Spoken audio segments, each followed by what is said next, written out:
कल्पना कीजिए, रात का सन्नाटा है, सब कुछ शांत है, शरीर स्थिर है, सांसें थम चुकी हैं।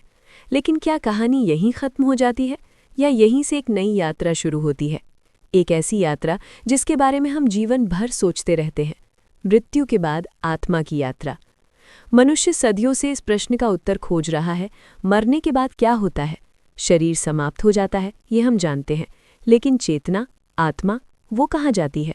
क्या वो तुरंत किसी दूसरी दुनिया में चली जाती है? क्या वो कुछ समय तक हमारे आसपास रहती है, या क्या उसे एक अदृश्य मार्ग से गुजरना पड़ता है? आज हम उसी रहस्यमयी विषय को समझने की कोशिश करेंगे, मृत्यु के बाद आत्मा के पहले 24 घंटे। जब किसी व्यक्ति की मृत्यु होती है, उस क्षण को कई आध्यात्मिक परंपराएं वियोग कहती हैं, आत्मा का शरीर से अलग होना। कहा जाता है कि मृत्यु के ठीक बाद आत्मा को कुछ समय तक ये समझ ही नहीं आता कि वो शरीर से अलग हो चुकी है। उसे लगता है जैसे वो अभी भी अपने शरीर में ही है, लेकिन वो देख सकती है कि लोग रो रहे हैं, डॉक्टर कोशिश कर रहे हैं, या परिवार वाले उसे घेर कर खड़े हैं। ये अनुभव कई लोगों ने नियर डेथ एक्सपीरियंस यानी मृत्यु के करीब के अनुभवों में बताया है। उन्होंने कहा कि उन्हें ऐसा लगा जैसे वे ऊपर से अपने शरीर को देख रहे हों, एक अजीब सी शांति, हल्कापन और शरीर से मुक्ति का एहसास। आध्यात्मिक मान्यता के अनुसार मृत्यु के बाद पहले कुछ घंटों में आत्मा अपने जीवन के अंतिम क्षणों को समझने की कोशिश करती है। उसे धीरे धीरे एहसास होता है कि अब वो भौतिक दुनिया का हिस्सा नहीं रही। यह एहसास कभी कभी शांत होता है और कभी कभी भ्रम से भरा। कहा जाता है कि आत्मा सबसे पहले अपने आध्यात्मिक बंधनों की ओर खिंचती है, परिवार, घर और वे लोग जिनसे वो सबसे अधिक जुड़ी थी। इसलिए कई संस्कृतियों में ये विश्वास है कि मृत्यु के बाद कुछ समय तक आत्मा अपने घर के आसपास रहती है। आपने शायद सुना होगा कि किसी प्रियजन के जाने के बाद घर में अचानक कोई परिचित सी उपस्थिति महसूस होती है, जैसे कोई देख रहा हो या कोई हल्की सी आहट। विज्ञान इसे संयोग कह सकता है, लेकिन आध्यात्मिक दृष्टि से इसे आत्मा की उपस्थिति माना जाता है। पहले 24 घंटों को कई परंपराएं बहुत महत्वपूर्ण मानती हैं। कहा जाता है कि इस समय आत्मा अपने जीवन को एक अलग दृष्टि से देखती है, जैसे पूरी जिंदगी एक फिल्म की तरह सामने चल रही हो। हर अच्छा और बुरा कर्म, हर निर्णय, हर भावना, सब कुछ स्पष्ट दिखाई देता है। ये किसी सजा या इनाम का क्षण नहीं होता, ये समझ का क्षण होता है। यही कारण है कि कई धर्मों में मृत्यु के तुरंत बाद प्रार्थना, मंत्र या शांति पाठ किया जाता है। माना जाता है कि ये आत्मा को शांति और दिशा देता है ताकि वो भ्रमित ना हो। कुछ आध्यात्मिक ग्रंथ बताते हैं कि मृत्यु के बाद आत्मा को एक गहरी शांति और प्रकाश का अनुभव होता है, जैसे कोई उसे बुला रहा हो, जैसे कोई अदृश्य मार्ग खुल रहा हो।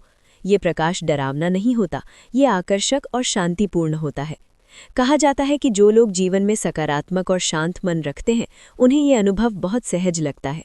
लेकिन जो लोग अत्यधिक भय, क्रोध या मोह में बंधे होते हैं, उन्हें ये परिवर्तन थोड़ा कठिन लग सकता है। यही कारण है कि आध्यात्मिक शिक्षाएं हमेशा कहती हैं, जीवन को हल्के मन से जियो ताकि मृत्यु भी हल्की लगे। पहले 24 घंटों के दौरान आत्मा को धीरे धीरे यह एहसास होता है कि वो अब एक अलग स्तर पर है, जहाँ शरीर नहीं लेकिन चेतना है, जहाँ शब्द नहीं लेकिन अनुभव है। कुछ मान्यताओं के अनुसार इस समय आत्मा को अपने मार्गदर्शक या दिव्य ऊर्जा का साथ महसूस होता है, जैसे कोई उसे आगे की यात्रा के लिए तैयार कर रहा हो। ये यात्रा डर की नहीं बल्कि परिवर्तन की होती है। जैसे एक बच्चा जन्म के समय एक दुनिया से दूसरी दुनिया में आता है, वैसे ही मृत्यु को भी एक दूसरे जन्म के रूप में देखा जाता है, एक ऐसी दुनिया में प्रवेश जहाँ भौतिक सीमाएं नहीं होती। कई लोग कहते हैं कि मृत्यु के बाद आत्मा को समय का अनुभव अलग तरह से होता है। जो हमारे लिए 24 घंटे हैं, वो आत्मा के लिए अलग हो सकते हैं, जैसे समय धीमा या तेज हो गया हो। इस दौरान आत्मा अपने जीवन के संबंधों को महसूस कर सकती है। वो उन लोगों के पास जा सकती है जिनसे वो प्रेम करती थी। शायद इसी कारण लोग कहते हैं कि सपनों में दिवंगत प्रियजन दिखाई देते हैं। ये अनुभव लोगों को सांत्वना देता है, जैसे कोई कह रहा हो, मैं ठीक हूँ। आध्यात्मिक दृष्टि से पहले 24 घंटे आत्मा के लिए स्वीकार करने का समय होता है, ये समझने का समय कि एक अध्याय समाप्त हुआ है और एक नई यात्रा शुरू हो रही है। जीवन में हम अपने शरीर को ही मैं मानते हैं, लेकिन मृत्यु के बाद यह एहसास होता है कि असली मैं तो चेतना है, जो शरीर के बिना भी अस्तित्व में रह सकती है। यही विचार हमें जीवन के अर्थ पर सोचने के लिए प्रेरित करता है। अगर आत्मा अमर है तो जीवन का उद्देश्य केवल जीना नहीं बल्कि सीखना और विकसित होना है। कहा जाता है कि मृत्यु के बाद आत्मा अपने कर्मों की ऊर्जा को महसूस करती है।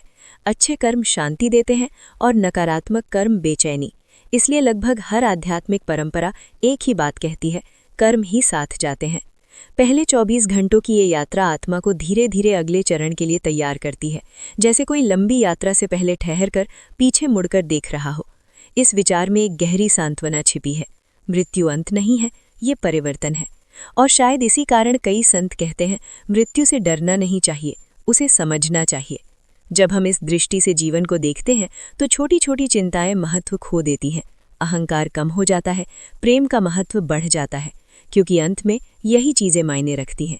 हमने कितना प्रेम दिया, कितना सीखा और कितनी शांति अपने भीतर बनाई।